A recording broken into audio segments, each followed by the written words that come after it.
Muy buenas noches. Tras unos meses de ausencia, vuelve a las pantallas de Popular Televisión el programa Cantabria desde la Solana. Este programa va a mantener su formato habitual de entrevistas dedicadas de una manera casi exclusiva, aunque no siempre, a temas culturales. Queremos, y así lo hemos hecho durante varios años, que la cultura tenga un lugar preferente en la programación de Popular TV. Precisamente por eso estamos grabando este programa desde la Biblioteca del Ateneo de Santander, que es un referente cultural de nuestra región. Y para iniciar esta nueva etapa tras el parón, no solamente navideño, sino de algún mes anterior, tenemos esta noche con nosotros a un escritor, Juan Ignacio Villarías. Buenas noches, Juan Ignacio. Buenas noches a todos los oyentes. Que acaba de publicar un libro titulado Una vida baldía.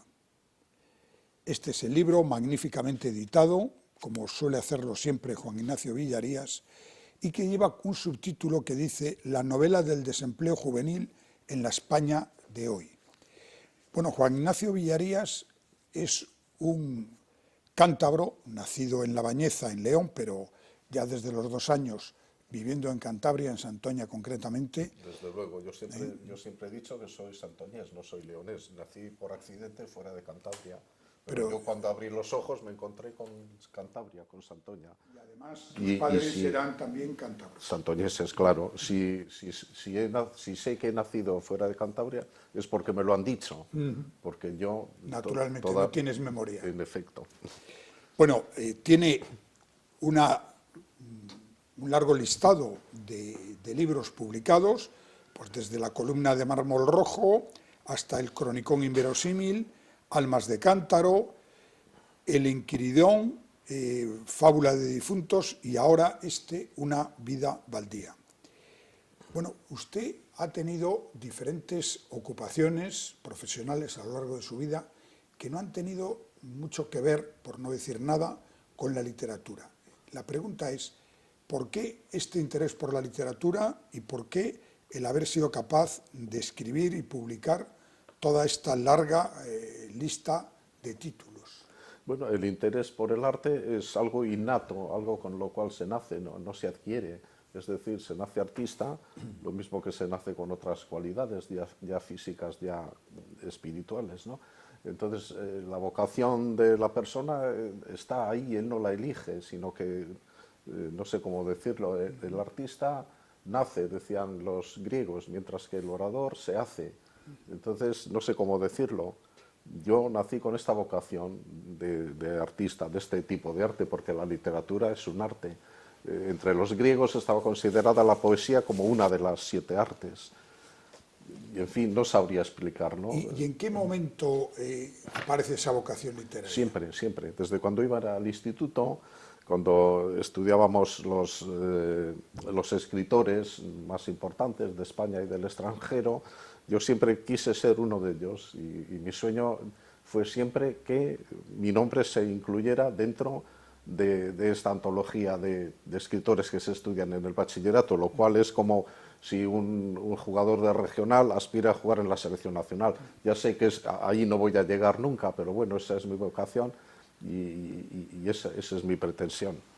Bueno, si hacemos un repaso de los títulos que ya ha publicado, como he dicho antes, La columna de mármol rojo, Vista corta y paso largo, El ajustador de clepsidras, El cronicón inverosímil, Almas de cántaro o Bula de difuntos, usted ha tocado diferentes temas en los asuntos de las novelas que ha escrito. De todos esos temas, ¿en cuáles se encuentra más cómodo? ¿De qué le gustaría seguir escribiendo más? Pues más cómodo se encuentra uno siempre en aquello que el mismo escritor ha vivido. Es decir, todo escritor yo creo que se inicia contando, algo así como contándonos su vida, contándonos todas las vivencias, todas las experiencias que él ha conocido, retratando de una manera o de otra a los personajes que él ha conocido. Algunos no pasan de ahí, ¿no? Sino que nos cuentan su vida triunfan o dejan de triunfar y de ahí ya no pasan, es decir, no les da ya la imaginación para más. Entonces, la primera novela que escribí, no la primera que se publicó, es Almas de Cántaro, y está basada en lo que yo vi, lo que yo presencié en mis años de juventud y de niñez. Y a partir de ahí, pues bueno, luego seguí con otros temas.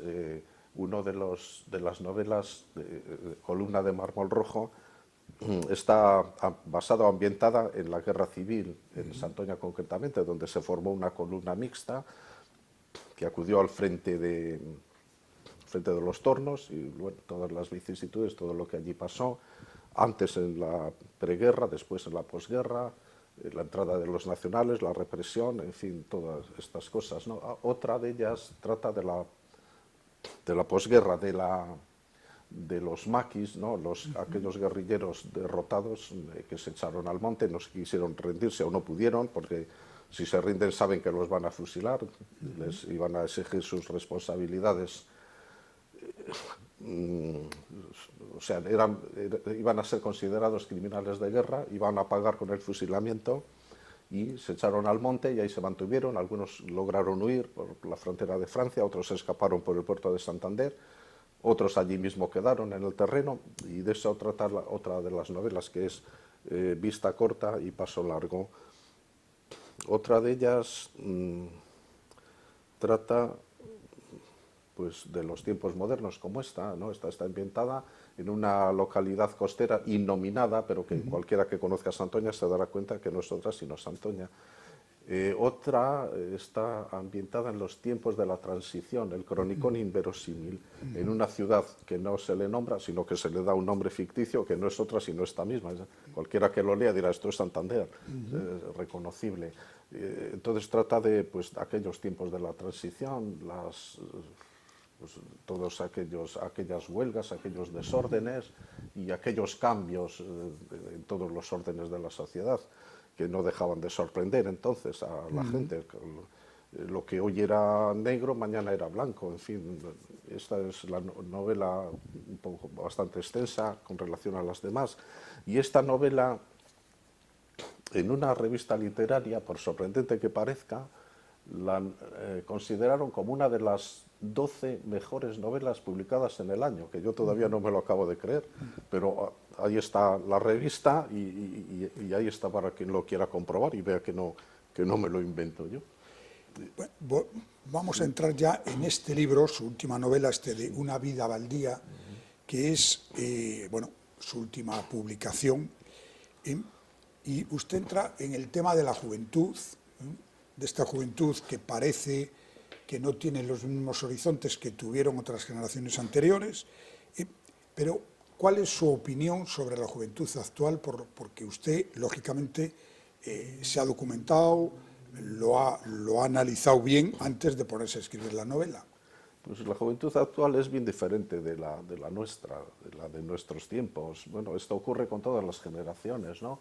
Ya decían los romanos, o témpora, o mores, o sea, se sorprendían ya en aquellos tiempos con los cambios que experimentaba la vida en la sociedad y la gente. Y en este caso, pues, no sé, la juventud de hoy, bueno, desde el punto de vista laboral, que es como aquí se analiza, pues lo tiene muy mal. Yo mismo tengo un hijo, 28 años, que no encuentra nada por ninguna parte. Y no porque no tenga estudios, que no los tiene, porque los que sí los tienen también se tienen que ir fuera si quieren ejercer. O sea, en países como Gran Bretaña, Alemania, están, no diré llenos, pero abundan en ingenieros, en arquitectos españoles que aquí no encuentran colocación. Y luego en los oficios más bajos, diríamos, pues nos da la paradoja de que mientras tenemos 3 millones y pico de parados, tenemos 3 millones y medio, o no sé cuántos, de extranjeros trabajando en España, lo cual me parece una incongruencia. Vamos, o sea, importar mano de obra cuando a nosotros nos sobra, pero eso ocurre en toda Europa. Bueno, es que en realidad España ya no es España, España es parte de Europa, entonces mandan más desde Bruselas que desde Madrid.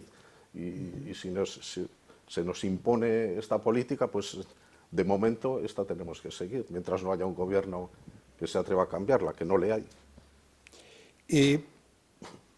Por tanto, aquí entramos en el problema de los jóvenes, que usted lo conecta en la propia novela, y lo acaba de citar ahora, con la inmigración, con la llegada, aunque ahora menos, pero en los años, hace 4 o 5 años, aquellas verdaderas oleadas de inmigrantes que llegaron a España, muchos de los cuales siguen aquí, algunos se han tenido que marchar.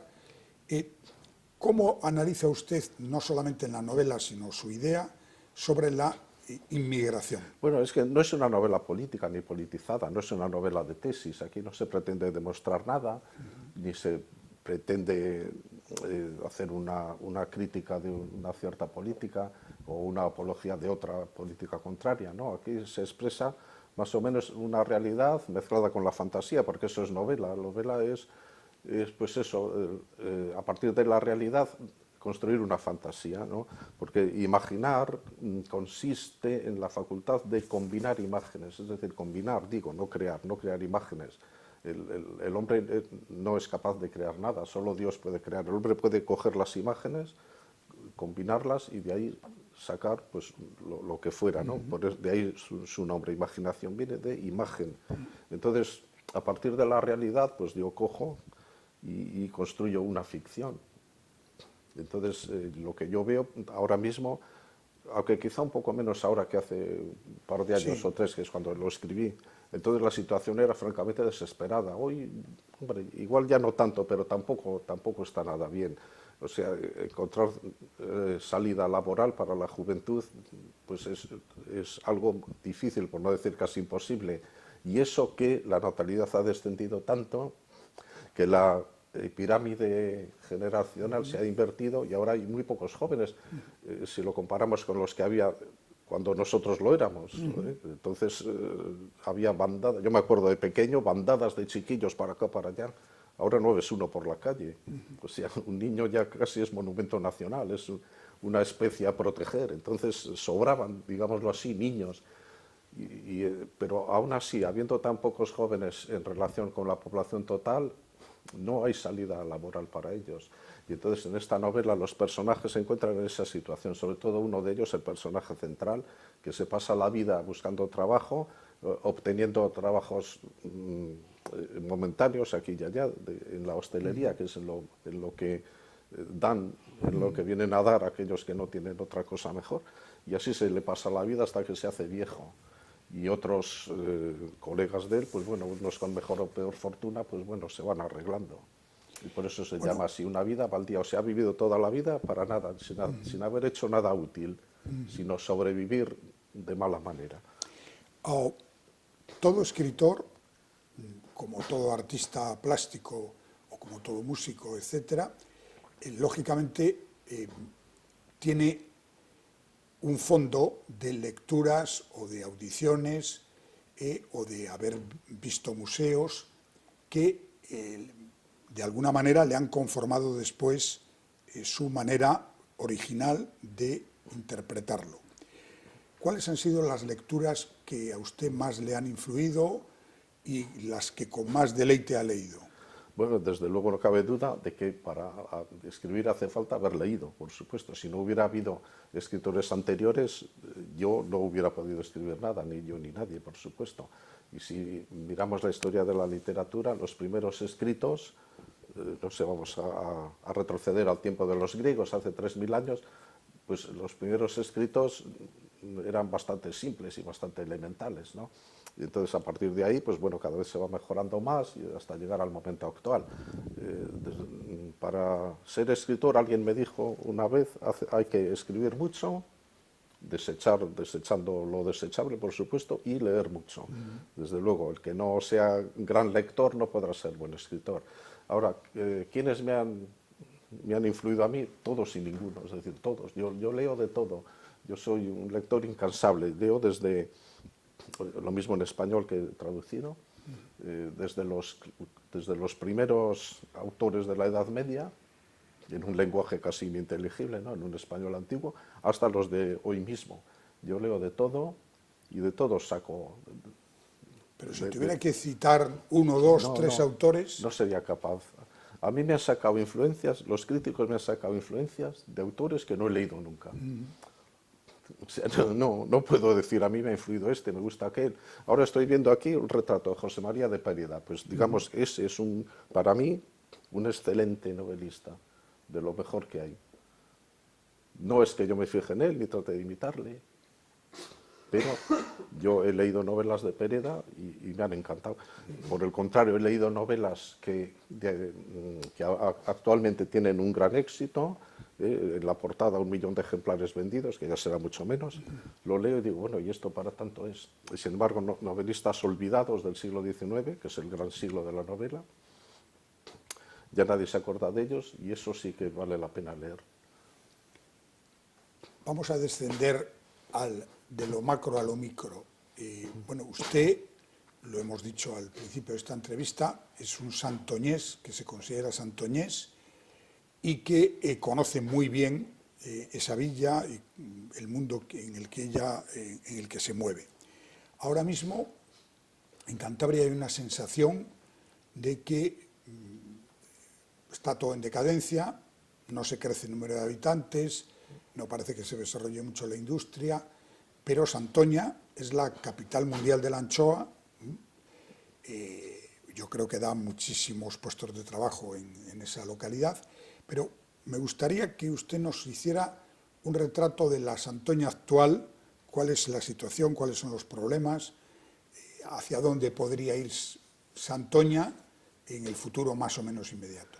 Pues en Santoña hemos conseguido que se conozca al pueblo y se le nombre como el pueblo de las anchoas por antonomasia, ¿no? Lo mismo que decimos pimientos de Padrón, alubias de Barco de Ávila o no sé cuántos de no sé dónde y tal, la gente dice anchoas de Santoña, que son iguales que las de cualquier otro puerto del Cantábrico, por supuesto, pero es como si hubiéramos conseguido, pues eso, conseguir, o sea, esta denominación de origen.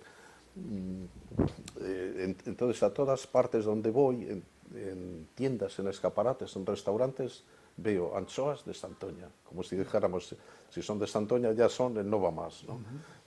No sé cómo se ha conseguido eso, por un azar o porque en Santoña concentraba una gran cantidad de marcas de conservas de anchoas. Y actualmente, bueno, hemos estado varios años con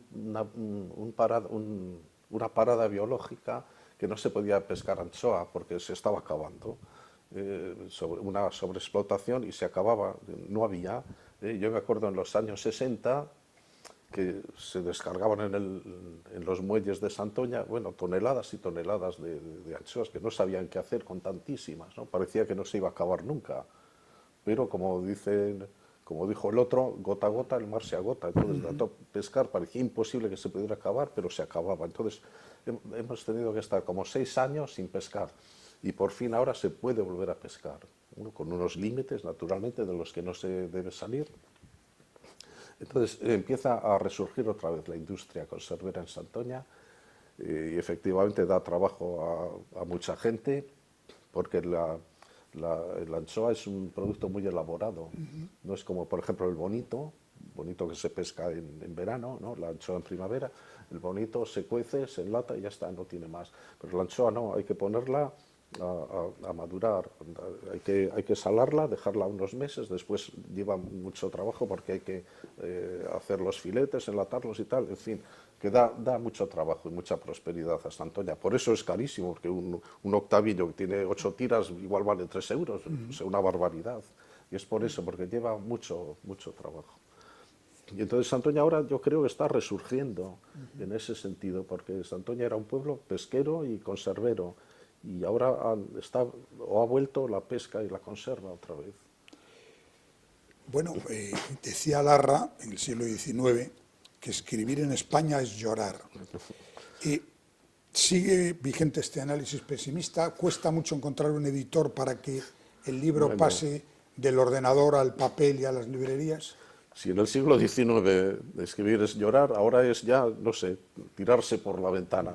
Escribir es tirarse por la ventana. Menos mal que yo vivo en una planta baja. Es más que difícil encontrar un editor. O sea, si ya escribir es difícil, porque lo es, porque si fuera fácil, pues cualquiera lo escribiría, ¿no? Más difícil que escribir una novela es buscar un editor que te la publique, a menos que quieras publicarla tú por tu cuenta, en cuyo caso no has hecho nada, porque tú vas a la imprenta, bueno, unas de estas editoriales de autoedición, ¿no? Tú encargas tantos ejemplares, los pagas, te los dan y ahí tienes. ¿Y con eso qué has hecho? Con eso no has hecho nada. Pero buscar una editorial que te edite, que te distribuya y tal, es muy, muy difícil. Pero muy, o sea, yo en la primera novela la publiqué en el 2009. Ya tenía yo 60 años cumplidos ya. Y hasta entonces no había sido capaz de encontrar un editor. Tampoco lo busqué mucho, porque como no había manera, y bueno, pues ya está, desistí. Pero ahora con estas nuevas tecnologías, que de 2 teclazos se la mandas a una editorial, puedes mandarla a 50, si es que las admiten. Entonces, a ver si alguna de ellas, en alguna de ellas hay suerte. Pero es que antes había que mecanografiarlo, encuadernarlo, mandarlo por correo. Al cabo de unos meses te lo devolvían. ¿Qué haces? A otra. Entonces, podías presentarla 2 o 3 veces al año a otras tantas editoriales. Ahora de un teclazo la puedes mandar a todas las que admitan originales, que no todas, ni mucho menos. Muy bien, pero se acaba de publicar esta novela, Una vida baldía, que como hemos dicho, pues trata un poco de los problemas de la juventud de hoy. Pero ¿en qué estás escribiendo ahora? ¿Qué estás preparando Ahora, para, me imagino que los próximos meses? sí, para el verano tengo previsto otra. Ya tengo con una editorial un contrato firmado, otra. Y en esta nos retrotraemos al siglo XVII, el siglo de oro. Y entonces no es una novela histórica, pero está desarrollada y ambientada en el ataque a la bahía de Santoña en 1639 por parte de la Armada francesa al mando del arzobispo de Burdeos, no me acuerdo cómo se llama, pero no le nombro. Pues sí, eso. Pues Sí, bueno, el arzobispo de Burdeos. sí, sí, bien. La Armada francesa, con ocasión de la Guerra de los 30 años, atacó la bahía de Santoña, destruyó Laredo, destruyó un par de galeones que se estaban construyendo en los astilleros de Colindres, ocuparon Santoña unos días y luego se fueron y tal. Y entonces los personajes habitan en esa Santoña de aquel tiempo y toda la acción se desarrolla en ese marco. Muy bien, pues muchísimas gracias a Juan Ignacio Villarías por haber estado aquí en el Ateneo grabando esta entrevista para Popular Televisión en el programa Cantabria desde la Solana. Le deseamos que esta novela, Una vida baldía, tenga amplia difusión y, por supuesto, que en el futuro esta novela de la que nos acaba de hablar sobre la Guerra de los 30 años en Santoña, pues realmente tenga también buena acogida, no solamente por parte de la crítica, sino por parte del público. Pues muchas gracias y buenas noches. Pues muchas gracias a Popular Televisión y a todos sus telespectadores.